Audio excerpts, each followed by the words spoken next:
pick and roll with it. Betting weekly. Fast break from coast to coast and way downtown. From coast to coast and way downtown. From coast to coast and way downtown.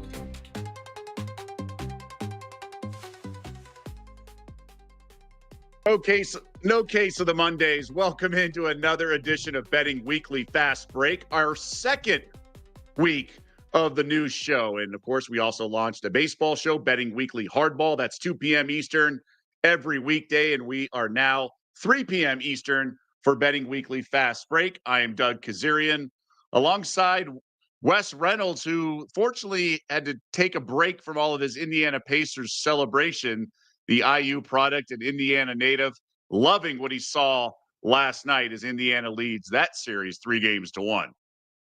Yeah, no question about it.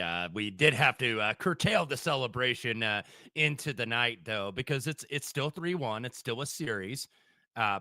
Cleveland going to face elimination tomorrow. The market, as I look at it, they are pricing it like Donovan Mitchell is going to play because the Cavs are 8-point favorites and plus the tax that you get when they're in an elimination situation. But Donovan Mitchell, I wonder if Doug, if it was a little bit of discretion being the better part of valor, where it's like, okay, it's 80-39 at the half. Do I really need to play Donovan Mitchell in this game? We are not coming back. Most of the other starters got pulled midway or late into the third quarter, with the exception of Darius Garland, who needed the minutes because this was like his first full game back because he got into foul trouble on Friday night. But look, absolute destruction from the Indiana Pacers and played about as well as they could play.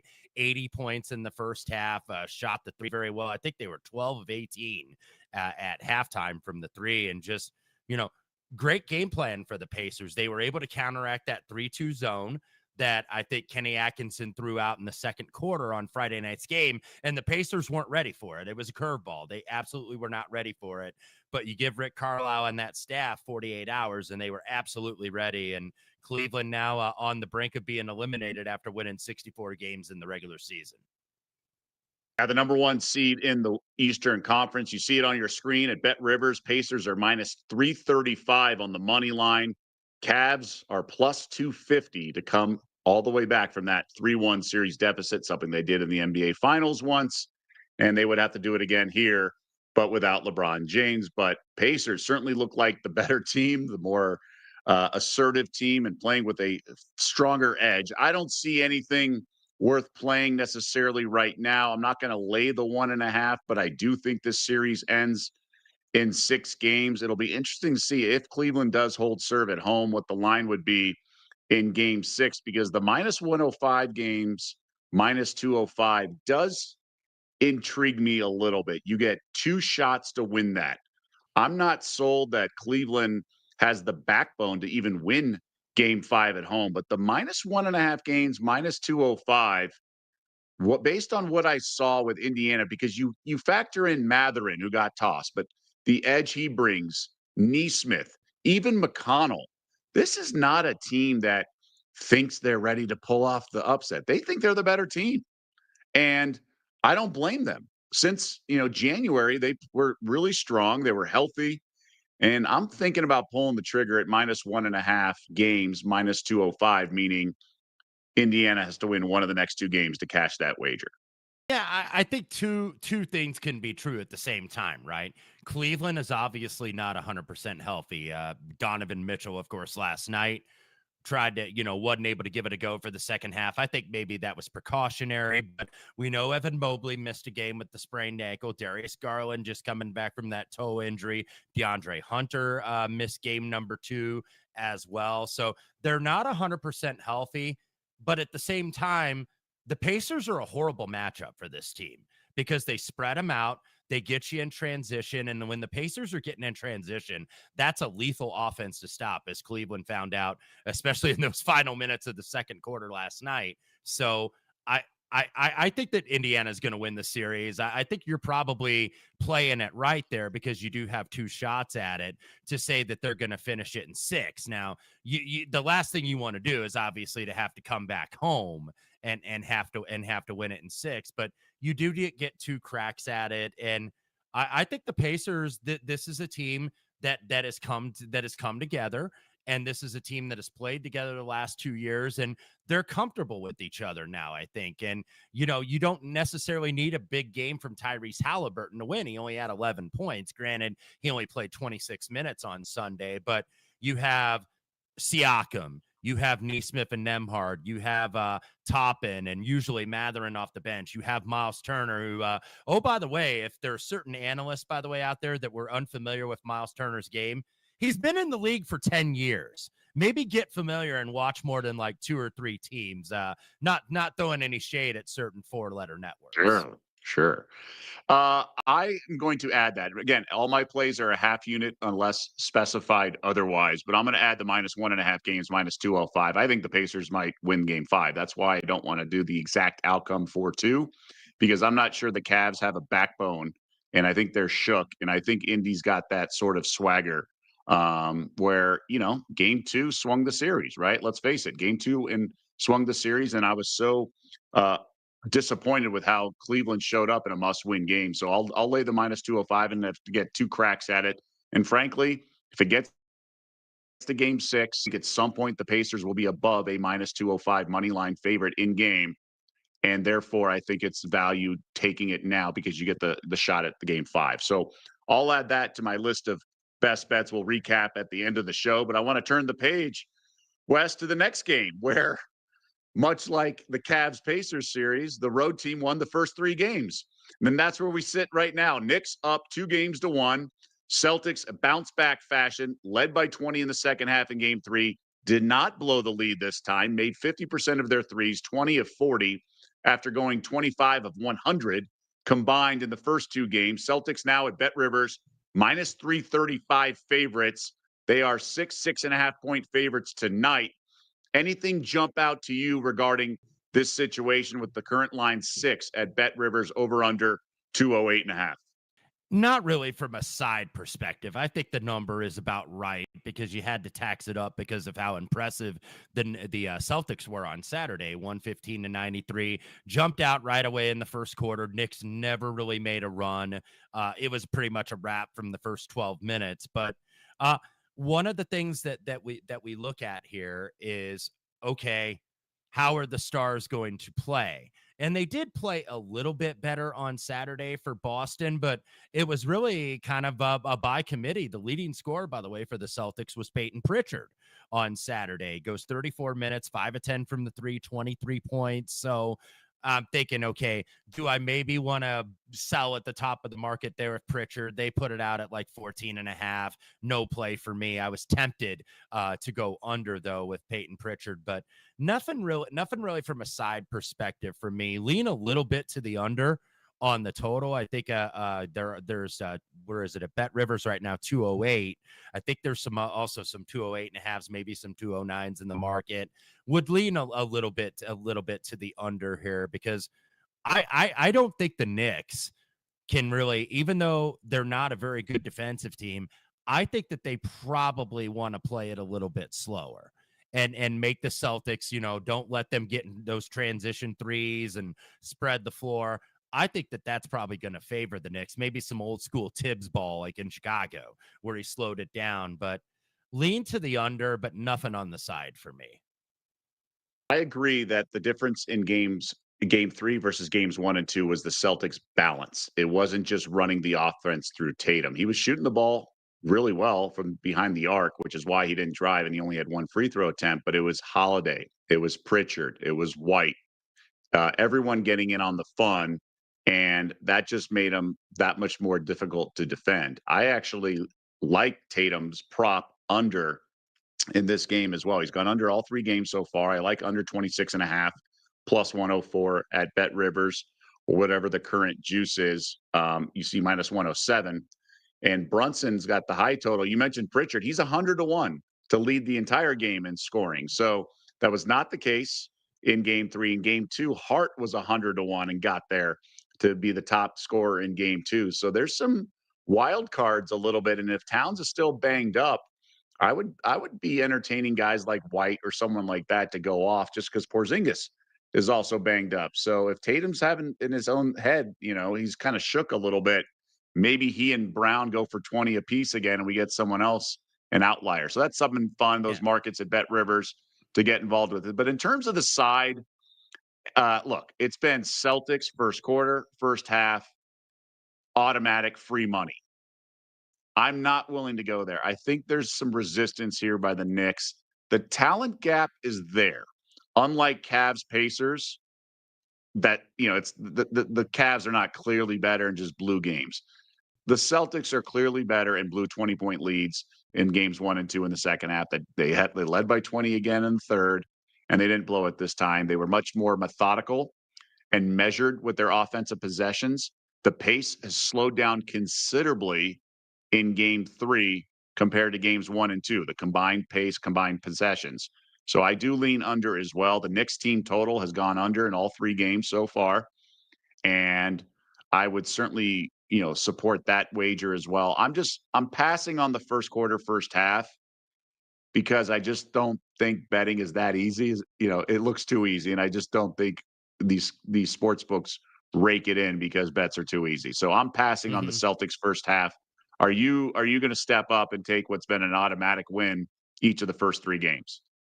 I'm not necessarily here. I will kind of give you some company on that Tatum under, though. I have under 27.5 where I had to lay juice. Would still play it at the current number of 26.5.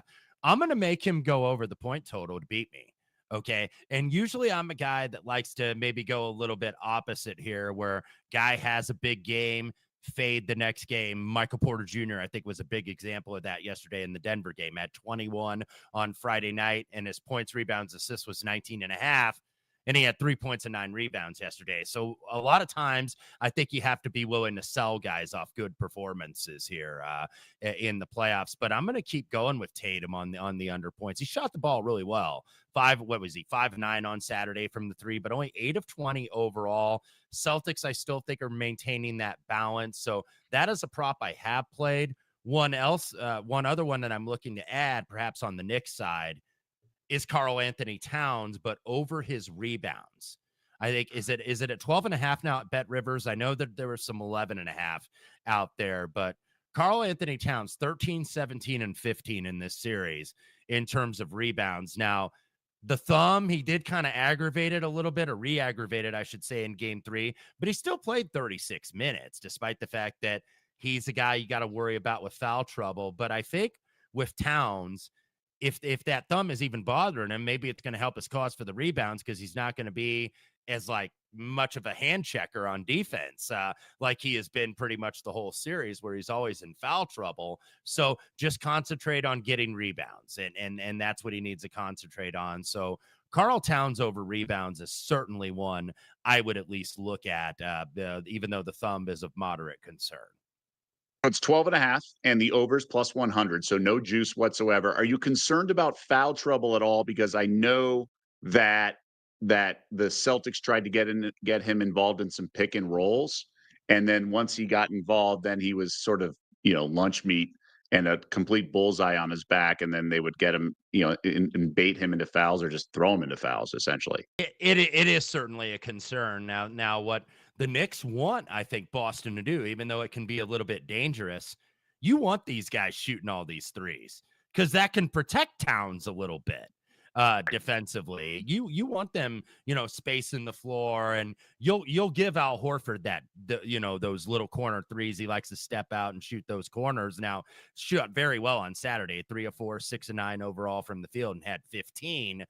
So maybe he could be a fade in the prop market if you want to look at that. I haven't dug into his numbers as of yet, but Towns, what's got to happen is these other guys got to help protect him too. OG had a really rough game on Saturday, only 31 minutes, 2 points and 2 rebounds. Some of these guys, Hart can pick up fouls too. They've got to protect him, because even with the foul trouble, they're going to have to play Mitchell Robinson here. he's just going to have to give them some minutes. We'll see if Tibbs goes with Achua. You're laughing as I His say free Mitchell throws are Robinson. outrageous. They're outrageous Did free did throws. did you see the tweet on Saturday? Like how the Garden crowd was like rallying around him, and it was like bigger than basketball. I was like, he's a grown ass man. He's not like a special needs child. Okay. He's a grown Yeah. ass man that's a horrible foul shooter. We've had him before. Some of the greatest centers, by the way, in the history of the league were bad. Like a guy named Bill Russell was a bad foul shooter. Wilt Chamberlain was a bad foul shooter. Shaquille O'Neal was a bad foul shooter. We've seen this before. And, I'm looking, they're showing all the celebrities at the Garden on Saturday. And of course, Ben Stiller, as he usually is their court side, trying to encourage his guy, Mitchell Robinson. And he's sitting next to his wife, Christine Taylor, who you may remember played Jan in the Brady Bunch, or excuse me, Marcia in the Brady Bunch movie. And I'm guessing Ben Stiller kind of goes, he's going to make both this time. And she's like, sure, Jan, he's going to make both. But yeah, he is astonishingly bad from the foul line. It's pretty bad. What do you make of remember the Knicks, the road game won almost every game in the previous series with the Pistons. Does home court just not matter anymore? I mean, in terms of like line value and the fact that this number 6 and it would be like 10.5 in Boston. Is there actually line value with the C's -6? The road team has won 8 straight in the Knicks games right now. Yeah.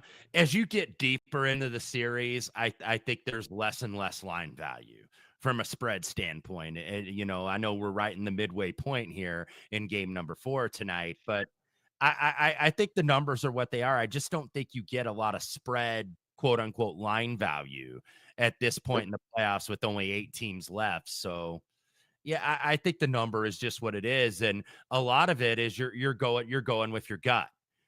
If you've been playing the zigzag, certainly in the first round, it worked. Now it's coming back a little bit to earth, I think, here in the conference semifinals. But yeah, I don't think that there's necessarily a lot of line value here, even though the trend for the road team has been very strong.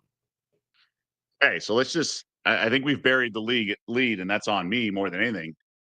This is a team that has led the first 3 games by 20, okay? And they are -6 here. And we're not taking the Celtics at all. Like, we're not thinking that this is going to be another lopsided, at least from a middle standpoint. I know a sharp bettor here in town who took alt lines for the Celtics in the last game. He laid 14.5. There's no value. I mean, look, like it seems pretty clear that one team is better than the other, and the home court doesn't matter. And we have a -6, and we're not laying 10.5 like games 1 and 2. Are we just kind of being idiots and getting too cute with props and not just looking at what's staring us right in front of our face with a -6? We probably are being idiots to answer that question, but putting that aside, I just think that the number is right here. I don't think that they're necessarily trying to trick you with the number. We haven't really seen a lot of movement either because the opener was 6. It is 6. There's a couple that have went to 6.5, but we have not seen a ton of movement. And I feel like this line has been up for better part of a day and a half now. If the Sharps really like the Celtics, which maybe they still do, you would see it, I think, in the market, and you really haven't seen it yet. So that tells me there is at least some resistance. Do you think the Knicks are competitive in this game? Because I do. We haven't had a Brunson 40 burger yet. We haven't had a game where they played really that well, except for the late comebacks in games 1 and 2. I think this game's competitive. That's why I'm staying away. I do think we see a strong Knicks showing here. I kind of do as well because okay. And look, the crowd at the Garden was really good on Saturday, but keep in mind that was a Saturday afternoon game. Now you're at night in the Garden. They're down, they're up 2-1. You can go 3-1. I think the crowd's even going to be a bigger factor tonight, which it didn't end up being on Saturday because the Celtics just, from the word go, had this team's number and blew them out. They were up 16 after 12 minutes. I think that, the atmosphere tonight is going to be just a little bit different than it was on Saturday afternoon. Okay, and just a couple stats from Bet Rivers. The 70% of the handle at last check on the money line is on the Celtics. 53% of the money on the Celtics on the point spread. and then 63% of the tickets. So the volume is there, similar percentages. 83% of the over/under bets are on the over, and that's that's reflective after what you last saw. Boston's offense clicking, things like that. I think we see a tight game. It's for me, it's Celtics or pass. Couldn't fault anyone for betting Boston. The gap is there, and their season's on the line, although not as much as Cleveland, because if it's 3-1, they could come back because they'll be double-digit favorites in 2 of the 3 remaining games. But still, it's a very critical game. But I also think it's a must-win for the Knicks. They can't go 2-2. Like they have to go 3-1 if they have if they have any aspirations of winning the series and advancing. So I'm expecting a big performance from Brunson or the defense. We'll see how it all plays out. Maybe it's a mucked up game, like you said, the crowd. I lean under as well. I think there's going to be some regression on the shooting. Celtics had a lot of bounce in their step being down 0-2, but I think we're going to see a little bit more of a rock fight, and I'm not sure what we get out of the Knicks offense, so we'll see. We'll see. But maybe we're going to laugh in here after tonight and be like, why didn't we just lay the 6? But we did not. So those are prop bets for us. We'll recap the best bets at the end of the show. I want to switch gears now to the other game, the second game of the doubleheader tonight. This series also 2-1, but it's in favor of the team that was favored entering the series. T-Wolves 5.5-point road favorites at Golden State, over under 200.5. So it's come down a hook from Saturday. And this was a wild game. Warriors were favored on the live money line in the fourth quarter, but then the T-Wolves flipped the switch, so to speak, and closed strong. Warriors went ice cold down the stretch, and this really was a larger margin down in the final couple minutes. I think we're going to see a really strong performance from Golden State here. I think their season's on the line. If they can win this game, maybe get Steph back in the next game, they're live in this series. They are not if they go down 3-1. And this Timberwolves team, Wes, very good with the chip on their shoulder and playing the underdog role. We saw that last year in the postseason against Denver. We saw it against Phoenix last year in the first round. This year we saw it against the Lakers. Not so much in the favorite role. They laid an egg in game 1, game 3. They eked out. I think we see the Warriors bounce back. I think the Warriors lead at halftime, one of those things. Even without Steph, I think Golden State shows up here. Well, the market certainly agrees with you because now you're seeing more 5s out there than you're seeing 5.5s. 2.5 on the first half line. That'd be a lean for me. I have not bet that as of yet, but I think game 3 too, because remember game 2 where I don't want to say it was a mail it in effort in Minneapolis by Golden State, but with Steph out, it seemed like, okay, I got to figure out who I can play. And I got to figure out who my rotation is. And Steve Kerr played 14 guys in game number 2 and ended up, I think, playing 10 guys in game 3. So I was kind of like figuring out the rotation where they started Trace Jackson-Davis. Now, he only got 11 minutes, played early in the first quarter, and then they didn't put him in until the fourth, until when Draymond fouled out, and they needed to put somebody in there. But you saw heavy minutes from the starters, heavy minutes from Kuminga. 35 minutes, ends up 30 points. This guy was out of the playoff rotation in the first round against Houston. Heavy minutes from GP2 just because they needed defense. Looney played normal to no minutes. Quentin Post didn't play at all. Moses Moody didn't play at all. So I'm guessing the rotation is going to be the same here for Golden State, but Jimmy and Kuminga had to carry these guys. I think they had 63 of the 97 points. So somebody else has to step up. Buddy had 14, squeaked under that 14.5, which I had bet on Saturday. I actually split props on this game, had Buddy Hield under points. And then, so what I'm getting at is not only Draymond has to be better, you have got to get something out of Brandon Podziemski. And you've got nothing, I think, from the scoring. If you look at the 3 games in this series, 6 of 26 from the floor, 3 of 13 from the 3. He was 1 of 10 on Saturday. So that killed my my points in my PRA on Saturday. But I'm going to go back with Podziemski here. And I'm going to go points and rebounds over for Brandon Podziemski because, does water find its level or does he continue to shoot this poorly? And he still obviously could, but I think somebody has to be that third guy. If you are going to get the same you got out of Jimmy and the same you got out of Kuminga, it's got to be Draymond or it's got to be Podzemski. It's got to be somebody. So I played Pods over 17.5 points and rebounds, about minus 120 or so, somewhere in that range on the VIG. Somebody's got to step up and score for this team, even though we anticipate this is going to be a low scoring game. This opened at 199.5, lowest total by far in the playoffs. It has been bet a little bit to the over now, 200.5, pretty much market wide. I can see that. They do need the production. The Kuminga component's a giant wild card, given how he did not play in the first round, and then he goes for 30 and was so athletic, popping off the screen.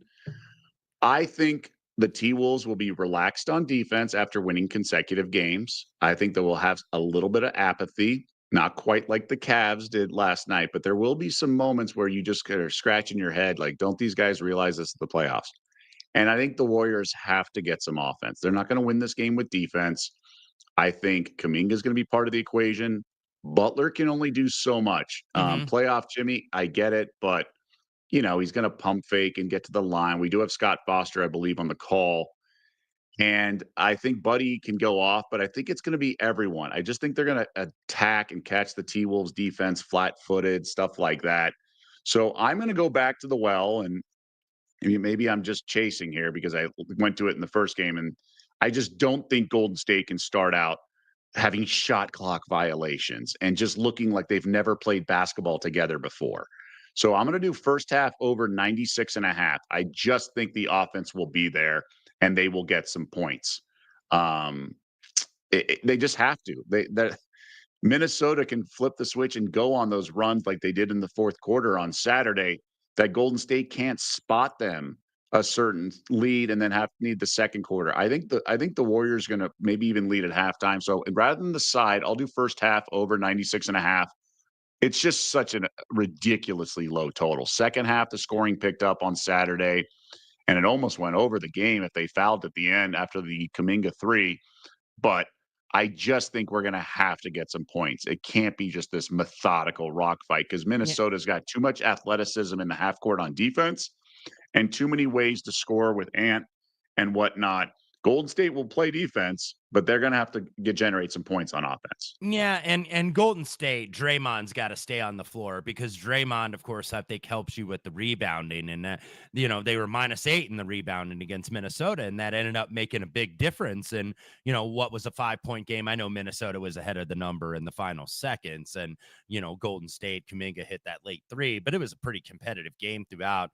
You've got to rebound better. And that's one of the things that leads me to Pods in terms of that points and rebounds. 8, 6, and 8 in the 3 games this series. He is a very good rebounding guard. The assists have not been there as much because I don't think he's really a pure point guard that can run an offense. The Warriors are essentially playing without one. Jimmy's got to create a little bit for himself. Draymond, can kind of play that little bit of a point forward, if you will, but they've got to stay on the floor and they've got to get rebounding. They got to keep getting contributions, I think, from Looney in terms of the rebounds. Trace Jackson-Davis has to be better on the boards. But, yeah, Golden State is just shorthanded here. But I think back against the wall, like what you said about Minnesota, and we have seen that out of some of these other teams that don't have these years and years of playoff experience. Minnesota had that one good run last year where they made it all the way to the Western Finals before bowing out to Denver. The teams that have, had these runs 3 and 4 and 5 years, they know not to take it for granted and, kind of, I don't want to say mail in a game. That's the wrong term to use, but they know, okay, the sense of urgency is now, because sometimes you feel like these teams kind of mess around. You felt like that, I think, certainly in this Oklahoma City and Denver series. I agree, and they've lacked urgency. Quick clarification: they got bounced from Dallas in the conference finals. Dallas, so that's what I meant. Yeah, no, I know. I just don't think Minnesota has the maturity. Not that they're immature, but they lack the experience and maturity to handle their business. And when you have a 2-1 lead after winning back-to-back games, typically this is when things zag the other way. And we've seen it actually in Denver, OKC. OKC's lacked it, and they showed it with their backs against the wall in the fourth quarter yesterday to save their season and flip the switch. And we'll see what that series plays out now that it's 2-2. But I think this is going to be a war for the T-Wolves. I don't think the Warriors are going to go into the night quietly. And for what it's worth, based on trends from our Bet Rivers team, the underdog has won the first half outright in 5 of the last 6 meetings between these two teams. So the dogs have been barking, at least in the first half, but obviously Steph being involved in other games and things like that really changes the landscape. So in terms of recapping, we each have a couple props in the action. We'll get to our comments here, but I don't think you'll be betting the draft lottery tonight, will you, Wes? I will not be. What can I bet for Cooper Flagg to be the number 1 pick? what's Well, there's that odds number out right there. now? It's just not gonna. You're not gonna get a lot of return on that. No, you're On not. that No, bet. you're not. That's like betting Scotty Scheffler top 40 in a PGA golf tournament. Like, okay, that's going to happen, but you got to lay a pretty heavy price. But I will not be betting the lottery. Who has the most ping pong balls? That shows you how much I followed this. The Wizards, I There's believe. 3 teams, right? The new odds. There's 3 teams. Okay, It's the Hornets, okay. the Jazz, and the Wizards. Yeah.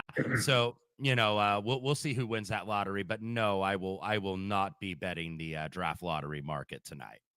We want you to join the conversation. We are live 3 p.m. Eastern every weekday here on the Bet Rivers Network, Betting Weekly Fast Break. We're under the Betting Weekly umbrella, and we want you to get involved in the conversation on YouTube. Max with a good question. And Wes, I'll ask you because it's similar point spread, so it's a really good question. Let us know whether the Knicks or Warriors are more likely to pull off the upset.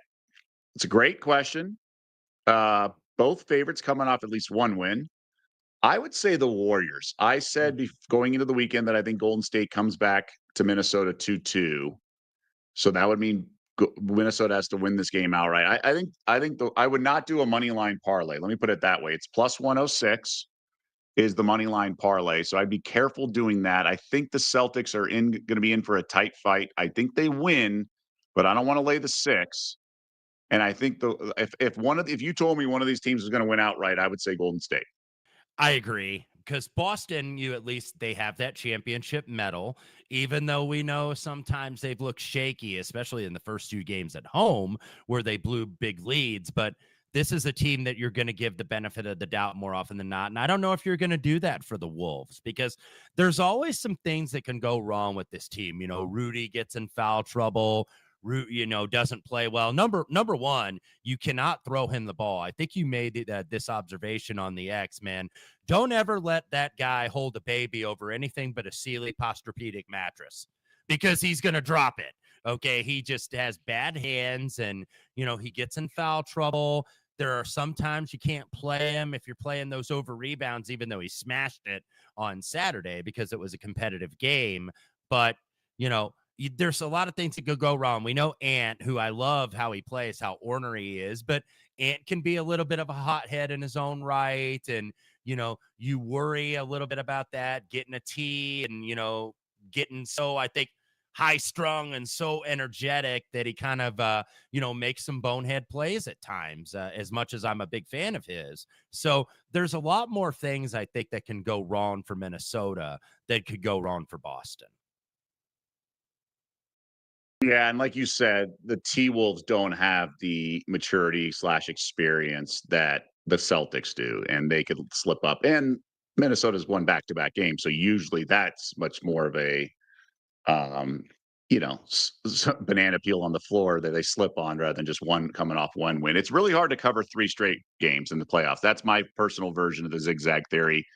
Minnesota technically did not cover the last game, so maybe that doesn't fit here because of what'd you make of the Draymond video of telling his team that they were 5.5-point dogs? Did you catch that? Seen that. I have not seen that video as of yet, but I'm sure Draymond is going to use that for bulletin board material. No. It was when they were down 8. He was saying it during the timeout, saying to shoot a 3. Okay. Pretty ridiculous. As if that guy should play with fire with the league office at all.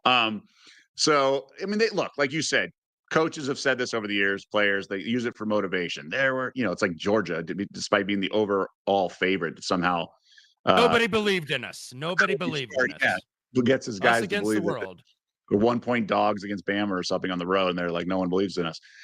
Okay, so that's going to do it A lot of good stuff. The lottery is going to be significant tonight, no doubt. Cooper Flag, obviously huge superstar potential. We'll see who wins those ping pong balls. It's always sort of riveting television, gives the fan bases of those poor teams a little bit of a taste in the playoffs of Charlotte something to won't root win. for. Sorry to interrupt. Charlotte won't win it. They just You- you- seemingly you- can never have nice things and get the number one pick. all right. Well, they did the right thing with Brandon Miller over Scoot Henderson, so They did do that that. went well. The number 2 pick, I believe it was. So after Wemby, right? So that it is fascinating. It is the whole concept of it, and I just love the reveal, the stress of all, whether it be the front office or a star player or even a little kid, and then when they go in order, and then you skip a team, they get sort of like rattled, and they know they're in the top 3, and then the celebration of the top guy with the white man overbite. It's always awesome to see the awkwardness and just knowing how franchises are completely changed, and then just see the despair on the team that lands second or third is just riveting television. Is there a frozen envelope somewhere tonight? Not that that's ever happened. Maybe 1985 when Patrick Ewing, of course, he was going to be a New York Knicks somehow, and they were going to make that happen. But yeah, looking at this, who are the big markets? Chicago, Philadelphia. Is there some kind of chicanery that can happen? I don't know, but we'll be watching. I've never been look, I love me some conspiracy theories, but for every Ewing to New York, there's also Odin to Portland, and there's superstar like Wemby to San Antonio is not exactly what the Mhm. league might have wanted to map out, although they're a good franchise, just not typically what moves the needle in terms of ratings or things like that. So I understand the allegations and all that over the years in the frozen envelope. There's just too many scenarios on the opposite side of things to make me think this stuff is orchestrated. But stuff happens all the time that's a little Okay. under the Well, radar. I'll be the Little cynic. chicanery. I'll be the cynic on this program then. Fair enough. Okay, my man, let's recap some our best bets here. And I am going to lay the Pacers minus 1.5 games, minus 205. Again, everything's a half unit unless specified otherwise. I think you get 2 shots to win this, and I think that's pretty strong options given that Cleveland's banged up, Cleveland's shook, Pacers are the better team, at least so far in the series. So I like the minus 1.5 games, minus 205. I'm on Tatum under what did we? It's 26.5 points, minus 107 currently at Bet Rivers. We're both on that one. And I'm going to play the first half over 96.5, minus a buck 18, because I do think the Warriors offense wakes up. I thought about first half team total, but I'm just going to stick with the combined because maybe Minnesota's offense finally wakes up because it didn't actually deliver in the second quarter yesterday. What about you? You're on Tatum and then Pods, right? Yeah, Tatum under the points, Pods over points, rebounds. You can also play him rebounds as well if you don't want to use the points. Even though I think the shooting is going to be better, Pods I think is going to play high 30 minutes tonight because they have to. And I just think maybe a couple shots go down tonight. He's certainly a very good rebounding guard. He kind of helps off the zone to protect the off-ball player. So he gets a lot of those weak side rebounds because Draymond and Looney got to box out Rudy on the rebounds, and Golden State needs to rebound better in general. So I am on Tatum and Pods on the props. Debating, I lean over Towns rebounds. I may play that, but I have not decided to do so as of yet. Okay, and if you're wondering about Pods' rebounds, it's 5.5 rebounds at Bet Rivers. Overs is juice like Wes is onto something. Minus 143. So the unders plus money, but minus 143 right now with the over 5.5 boards if you just want to isolate that and not take the points component. But I do agree he's due to hit some, and I just think the entire offense needs to break out a little bit in that regard. All right, Wes, congratulations to you and your Pacers, up 3-1. Still plenty of work to do, Mhm. but obviously it's better to be up 3-1 than 2-2 or down 3-1. So good work there. Always appreciate your insight. We always appreciate everyone tuning in here. The brand new Betting Weekly Fast Break right here on the Bet Rivers Network under the Betting Weekly umbrella. Monday through Friday, 3 p.m. Eastern, noon Pacific. We also launched Betting Weekly Hardball That's 2 p.m. Eastern, 11 a.m. Pacific. Every weekday, we break down baseball and basketball respectively. Wes will be back here on Fast Break, end of the week on Friday, because that's also opening night in the WNBA. We're going to tackle some futures, tackle some game lines for the weekend. It is my best sport. So hopefully we'll have lots and lots of winners. I know Wes does a great job with the W as well. So plenty of good stuff coming up throughout the week on both Betting Weekly Fast Break and Betting Weekly Hardball. We appreciate everyone tuning in. We'll see you back here tomorrow. For Wes Reynolds and everyone else behind the scenes, I'm Doug Kezirian.